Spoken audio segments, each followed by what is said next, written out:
You've written several scripts before, but was there any special reason for you to write this one, to write Rocky? Well, I felt at the time that cinema, at least the movies I had been seeing, were at an all-time low. Everything was anti-society, anti-Christ, anti-government, anti-everything, and there was no one to root for.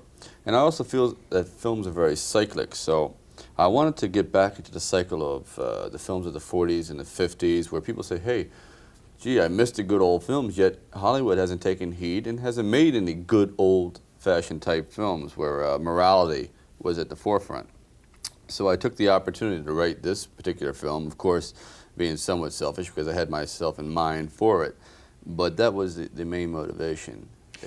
But it was fairly presumptuous of you, wasn't it, to expect to be able to star in it, because your career up to then had been small parts, right? Yeah, that's kind of you to even say small. Yeah, they were, I was mostly what is known as atmosphere, always in the background, or the guy that was the drunk that was being stepped over in the gutter, and other lame roles. But I felt that, geez, if I was going to go down, at least into professional obscurity, I wanted to at least have the opportunity to say to myself, well, you tried. You put your best foot forward, and you didn't make it.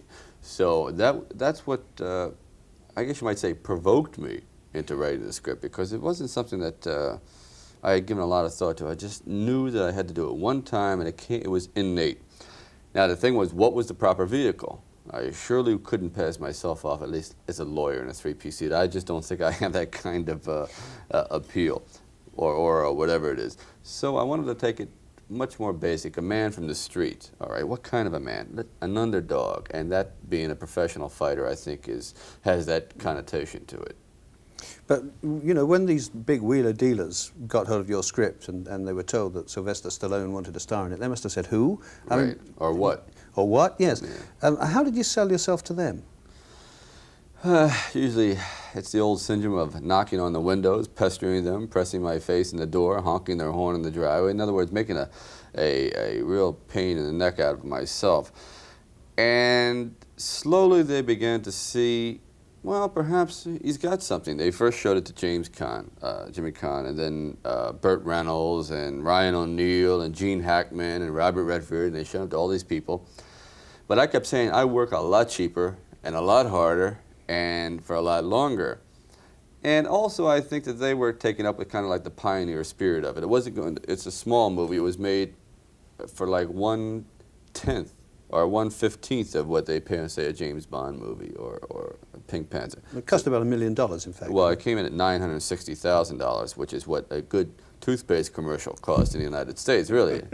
So they didn't have that much to lose, but more than that, they really felt that this was kind of like a special movie that would appeal to the masses, and it's the kind of film that hadn't been done in quite a while, where there wasn't any cursing, yet you didn't miss the cursing and that type. But after all, when you first went along with your script, I mean, they liked the script, but they were so desperate not to have you that they kept offering you increasingly large sums of money to go away, didn't they? Right, it went up to about $265,000. Not to appear in the film. Right, to stay away, to get off my lawn, boy. But what they didn't count on is, when a person hasn't had that type of money, they really don't miss it. In other words, if you haven't ridden in a Rolls Royce, you don't mind bouncing around in a Volkswagen. You don't have that frame of reference. But more than that, I knew that if I sold it, even for $500,000, I knew that after the money was gone, I would become very bitter for having sold out, because my one love was to at least fail on my own terms. I wanted to see if I could act, because all these bit parts that you're talking about, you really couldn't say this kid had talent or he was just a big fake. So they were caught up in kind of like the enthusiasm. Jeez, wow, my God, well, why not? All right, we'll give them a chance, and they put a lot of clauses in the contract, like if I fell in love with my leading man, or if, if I curse a nun, or if I don't brush my teeth, or whatever, I could be removed from the script after production after 5 to 10 days. But all that aside, I really think that they just wanted to get rid of me. And they said, well, let's put him in a movie. That'll get rid of him for 2 months. You know, that kind of thing. And you did it, in fact, for a very small fee. Was it $20,000 plus a percentage?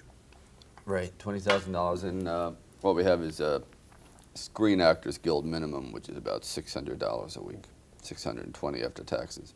But were you not really quite poor at that time? Your wife, I mean, I've read all these stories about your wife going out to support you while you sat at home and pounded the Right. typewriter. I mean, all this was true, was it? Oh yeah, at that time, I must admit, my life was definitely on the wane, at least professionally. I was emotionally, spiritually, physically bankrupt. We had about $106 in the bank. I had a landlord, she's a female landlord, but she was so big that when she came to collect the rent, like an entire shadow would cover the building. You know what I mean? It's like a total eclipse. And I mean, I'm not a small man, but she was a vicious individual, and she would have thought nothing about taking my car and bending it in half if she didn't get her money. And so I had $106, the rent was $300, I had a pregnant wife. I have a very huge British dog, as a matter of fact, a bull mastiff, who would eat anything, organic or unorganic, anything, cactus. Including the landlady. Oh, the landlady, I mean, feed it, what do you want to feed it? A brick, give it a brick tonight, anything. So I had that kind of like dilemma.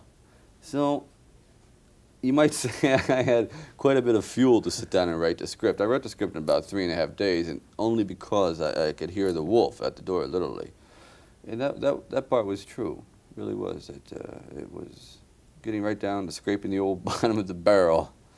Did you not feel any doubts at all? I mean, when on that first day of shooting, when you step out of your caravan or dressing room or whatever to go and appear before the camera, was there never a moment when you thought, my God, am I doing the right thing? Oh, yeah. Oh, yeah. Up until that time, I was bluffing. You know, they said, yeah, I can act. I'm a good actor. Just give me a chance. Of course I can do it. I can out-act anyway. Don't worry about it. Then they said, okay, do it. They called my bluff. Now, if I go out there and make a fool out of myself, I've wasted $1 million. I've destroyed my reputation. Any young artist that comes along and says that they'd like to make a movie, they're going to say, hey, don't you remember Stallone? You want to make a bomb? And my name would be synonymous with turkeys and bombs. They say, hey, why don't you go out and make a Stallone film, which would mean turkey all the time, or tax write-off. Make a Stallone movie for tax write-off. So it was tremendous fear. And when that fear subsided was at the last second, as I was going out of the trailer. We ride around these trailers to the set. And it was freezing. It was about 4:30 in the morning. The winds were blowing down the street, very dramatic, and it was cold. And there was the Philadelphia City Hall clock there lit up, and the wind was blowing and mist and all that. And as I'm pulling out of stepping out of the trailer, I passed this mirror, and I said, "All right, now you're gonna do it, or you're gonna sit here and become a bum for the rest of your life. What are you into the character? Are you the character?" And someone outside said, "All right, Sylvester, let's go." I said, "No, you got the name wrong. It's Rocky."